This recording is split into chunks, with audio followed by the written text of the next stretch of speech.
শিক্ষার্থী বন্ধুরা, তোমরা সবাই কেমন আছো? বসো। আমিও ভালো আছি। যেহেতু মনটা খারাপ কেন? একটু না খাই আসছো? কি খাই আসছো? গরম ভাত। জায়গা না, সবাই সুন্দর বই পড়তেছে, ওদের দেখে দেখে তোমাকে পড়তে হবে বাধ্যতামূলক। তাহলে তুমিও পড়ে যাবে।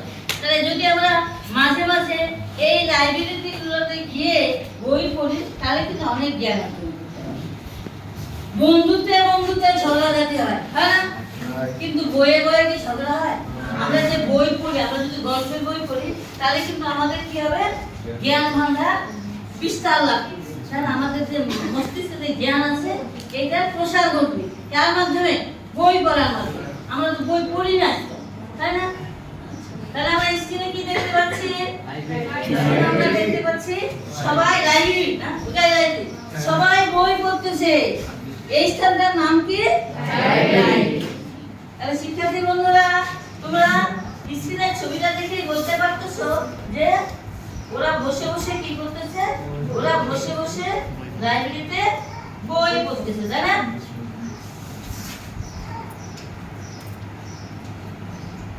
আমাদের এই যে বইয়ে একটা গল্প দেওয়া আছে, ওই গল্পটার নাম ছিল লাইব্রেরি। লাইব্রেরির গল্পটা কে লিখছে? চৌধুরী। আমরা কি নামটা শুনেছি কখনো? মোতাহার হোসেন চৌধুরীর কোনো বই আমরা পড়েছি? কোনো বই পড়িনি, একটা বই পড়িনি। আমরা চেষ্টা করব আমাদের বাংলা বইয়ে যে গল্পগুলো দেওয়া আছে, এই বইগুলো গল্পগুলোর যারা লেখক, এই লেখকগুলোর দু একটা বই করে পড়া। আমরা রবীন্দ্রনাথের বই পড়বো, কাজী নজরুল ইসলামের বই পড়বো, মোতাহারের বই পড়বো। তো এইখানে তারা কি করতেছে? এখানেও তারা বই পড়তেছে, তারা। আমরা এবার দেখবো যে মোতাহার হোসেন কত সালে জন্মগ্রহণ করে।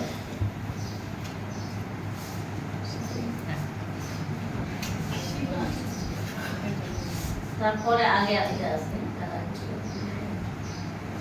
কেন হাসপাতালের চেয়ে প্রয়োজনীয় বলা হয় তা বুঝতে পারে।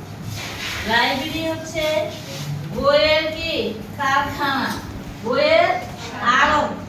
আড়ত না, যত রকমের আমার বই পড়লে হয়, ম্যাক্সিমাম বই কিন্তু আমরা পাই। হ্যাঁ, তাহলে লাইব্রেরিটাকে এখানে মোতাহার হোসেন বলছে লাইব্রেরিকে হাসপাতালের সাথে কি করেছে?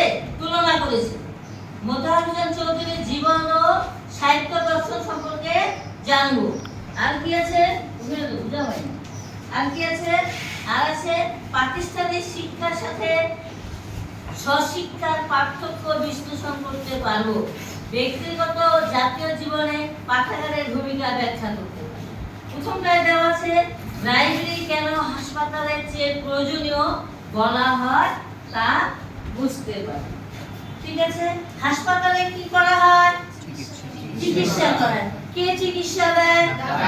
একজন সহযোগী লাগে। হ্যাঁ, ডাক্তার ছাড়া কিন্তু আমরা হাসপাতালে গেলে চিকিৎসা নিজে নিজে নিতে পারবো না। কিন্তু লাইব্রেরি দেখাটা বিপরীত। লাইব্রেরিতে গেলে আমার যে বইটা পড়া দরকার, সে বইটা আমি খুঁজে নিয়ে, বা দেওয়া আছে লাইব্রেরিতে সুন্দর করে সূচপত্র দেওয়া আছে কোথায় কি বইটা আছে, প্রথমও দেওয়া আছে, বাইরে গেটের কাছেই দেওয়া আছে, আবার প্রতিটি শেলফের কাছে বইয়ের নামগুলো দেওয়া আছে, কি কি বই আছে। তাই বইটা নিয়ে আমি আমার মতে পড়বো। আমি এককভাবেই লাইব্রেরিতে গিয়ে বসে বই পড়ে জ্ঞান অর্জন করতে পারি। আর হাসপাতালে কিন্তু বিভিন্ন রকমের রোগী, বিভিন্ন রকম। এখানে লাইব্রেরিতে যেমন বিভিন্ন রকমের বই, হাসপাতালেও তেমন বিভিন্ন রকমের রোগী। এই রোগীর চিকিৎসা দেয় ডাক্তার, আর লাইব্রেরির চিকিৎসা দেয় আমরা কে? কে দেয় চিকিৎসা? কে দেয়? যারা বই পড়ি, জন কে দেখছে? চিকিৎসা দিতে হয় না, আমরা কি করি? এখান থেকে আমরা কিছু শিক্ষা লাভ করি। আর একটা পয়েন্ট দিছে মোতাহার হোসেন চৌধুরীর জীবন ও সাহিত্য দর্শন সম্পর্কে জানবো, একটু পরে জানবো। আর একটা হচ্ছে প্রাতিষ্ঠানিক শিক্ষার সাথে স্বশিক্ষার পার্থক্য বিশ্লেষণ করতে পারবে। এই যে শিক্ষা প্রতিষ্ঠানে আমরা শিক্ষা গ্রহণ করি একরকম, আর লাইব্রেরিতে গেলে ওইখানকার শিক্ষাটা কিন্তু একদম ভিন্ন। ওইখানে যে আমরা গেলে খালি স্কুলের বইটা ক্লাসের বইটা পড়বো, পরীক্ষার বইটা পরীক্ষা করার জন্য বইটা পড়বো তা না, ওইখানে কিন্তু বিভিন্ন রকমের বই আছে।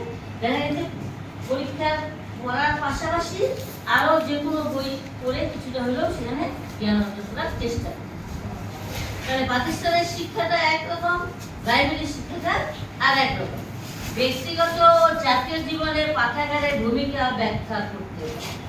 ব্যক্তিগত এবং জাতীয় বইটা তখন আমরা ব্যক্তিগত জীবনে, ব্যক্তিগত লাইব্রেরি আমরা জানি তো, হ্যাঁ অনেক আগেই জানছিলাম যে ব্যক্তিগত লাইব্রেরিতে আমরা কি করি, নিজেরা বই সংগ্রহ করি, নিজেরাই পড়ি বা বাড়ির সদস্যরা সাধারণত পড়ে, আর অন্য কেউ তেমন এটাকে পড়ে না।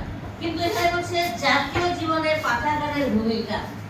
আমি যখন একটা লাইব্রেরি থেকে বই পড়ে জ্ঞান অর্জন করব, ওটা কি শুধু আমার বাড়ির মধ্যে সীমাবদ্ধ থাকবে? বলো, বাড়ির মধ্যে সীমাবদ্ধ থাকবে নাকি সেটা বাড়ির বাইরেও আমরা সেটাকে কাজে লাগাবো? আজকের শিশু আগামী দিনের পিতা, তাই না? আজকে যারা শিশু আগামী দিনে তারা পিতা। বইগুলো খালি আমি পড়ে মাথার গোড়ের মধ্যে ফেলবো, ওটাকে আমি অবশ্যই কি করবো, বিকাশ ঘটাবো।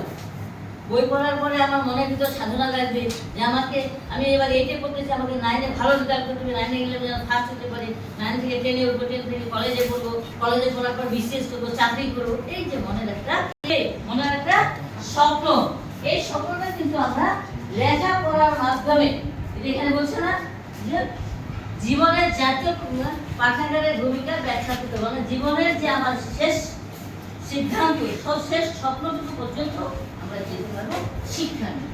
শিক্ষাটা আমরা কোথা থেকে আনবো? বই না বলে কোথায় পাবো?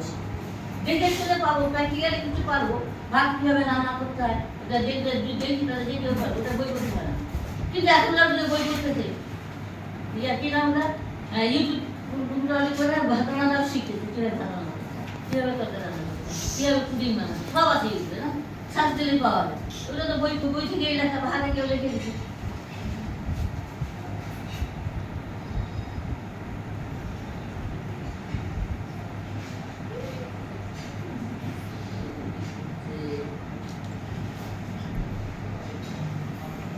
কি লেখা আছে? বলো তো, অসুস্থ হলে একটু বলো কি লেখা আছে, বলো। প্রাবন্ধিক পরিচিতি। প্রাবন্ধিকটা কি জিনিস বলো তো? প্রাবন্ধিক কি জিনিস? হ্যাঁ, একজন দাঁড়ায় বলো তো, বৃষ্টি দাঁড়ায় বলো। যিনি প্রবন্ধ রচনা করেন, প্রাবন্ধিক পরিচিতি দেওয়া আছে। তারপরে দেওয়া কি আছে? তারপরে বলো, মোতাহার চৌধুরী কোন সালে জন্মগ্রহণ করেন? দেওয়া বুঝা যায় এখান থেকে?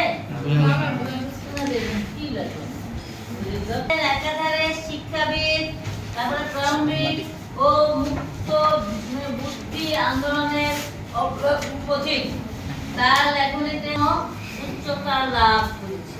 মানে তোমার মোতাহার চৌধুরীর যে লেখা, এই লেখার মধ্যে কি আছে বলছে যে আন্দোলন, মুক্ত বুদ্ধি আন্দোলনের অগ্রপথিক, তার লেখনীতে সংস্কৃতি ও মনুষ্যত্বের এক অনন্য উচ্চতা লাভ করছে। তা